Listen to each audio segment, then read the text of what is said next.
On the last day of the tour, we did the big thing, which is we went inside the Great Pyramid. And it was as amazing and fantastic as I expected. And I was just so happy to actually get there. It was physically a struggle because it's quite a hike up inside the pyramid.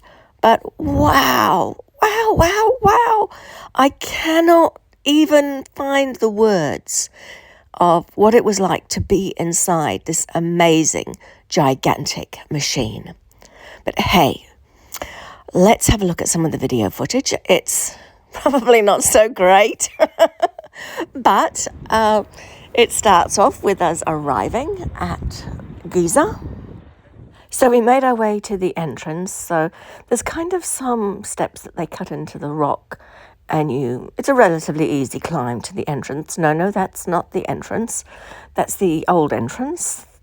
You look down, yes, down a bit further. Yep, there we go. There's the entrance that we go into.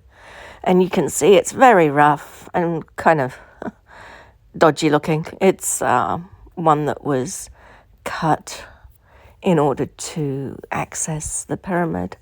So once in, we just go through a regular little area, and then we start to head upwards. So this is the area where we just do the initial heading upwards, and you can't stand up. It's kind of, you have to be half bent over, and you kind of pull yourself up, and you can see it's all quite rough. But it's still a long way, a really long way, before you reach the main gallery. So up we go, and they don't let you take cameras in, but you're allowed to take your cell phone. So I don't understand that, but hey, it is what it is. But I exhausted. You can see I'm not traveling at any great speed, and I keep stopping. And anyway, so I make my way up, and eventually I get to the Grand Gallery.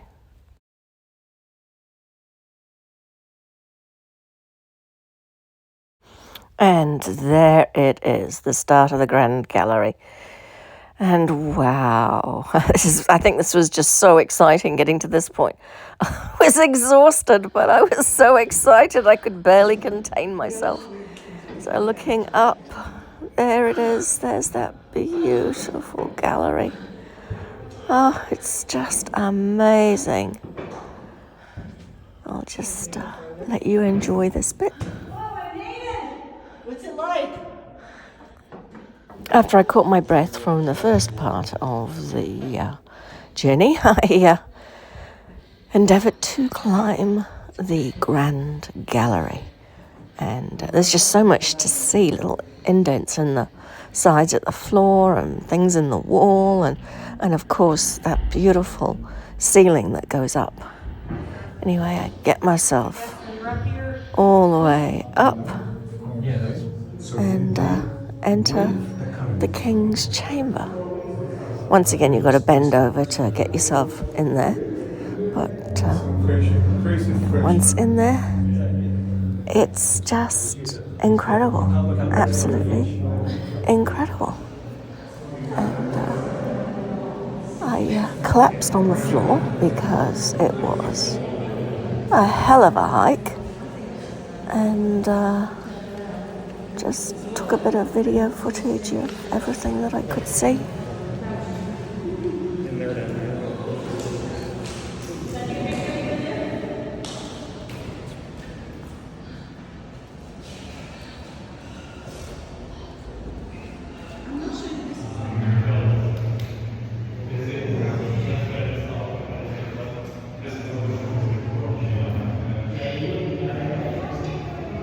I've tried to take a close-up shot of the so-called sarcophagus, and this is the shot of it, and this is me looking utterly exhausted.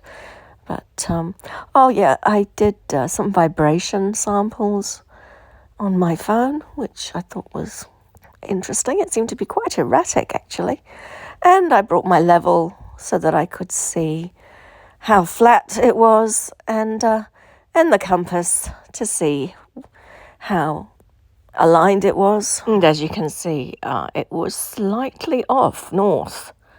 And I lined it up with the actual wall, and it was not quite perfect. But hey, I mean, it's very old, so yeah.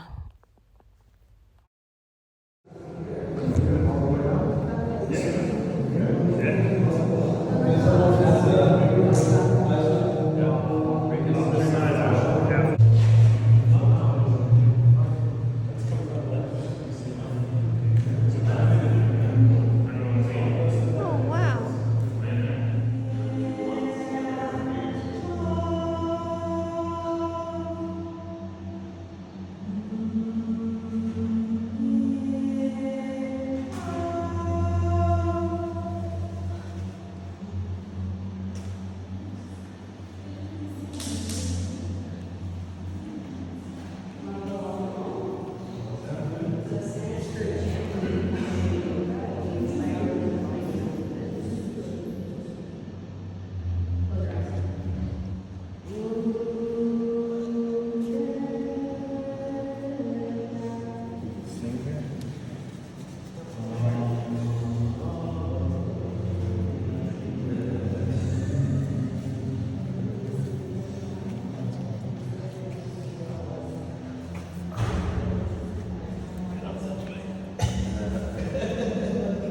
Let's see if I can get the first one to get out of here.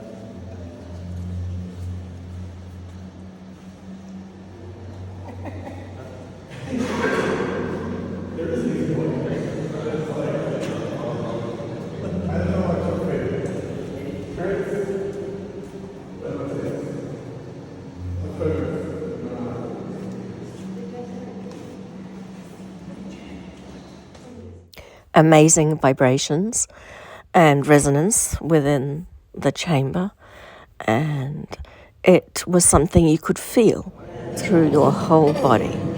So that also reinforced my dream regressions that the Great Pyramid had several lifetimes, let's say, starting with being an energy producing building, and then later being expanded to an even bigger energy producing building, and then being converted to a place of healing by Tehut, and finally, well, not quite finally, but then being used as a symbol of, look how fantastic I am, I'm the pharaoh kind of thing, when it was renovated and made beautiful again.